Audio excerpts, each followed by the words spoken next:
Ito ang mga initial requirements na dapat ay meron ka kapag mag-a-avail ka ng house and lot, maging sa pag-ibig foreclosed units or mga developer assisted.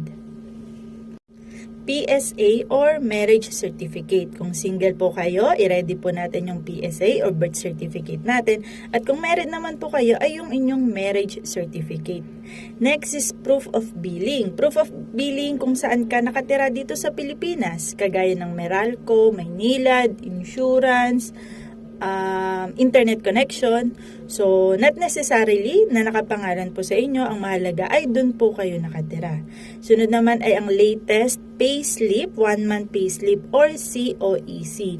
Dito pinapakita natin kung magkano yung basic salary natin. Of course, dapat makita na pasado tayo sa required basic salary ng house and lot na napili natin. And of course, pinapakita natin dito na tayo ay may trabaho, capable tayong magbayad. At syempre, mga valid IDs. Mainam mag-provide po tayo ng at least 2 valid IDs. Company ID and then any government na valid ID.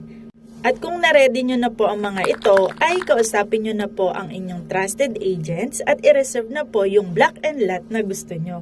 At pagdating naman po sa office at hingan kayo ng mga other documents, ay pwede naman po na to follow na lang.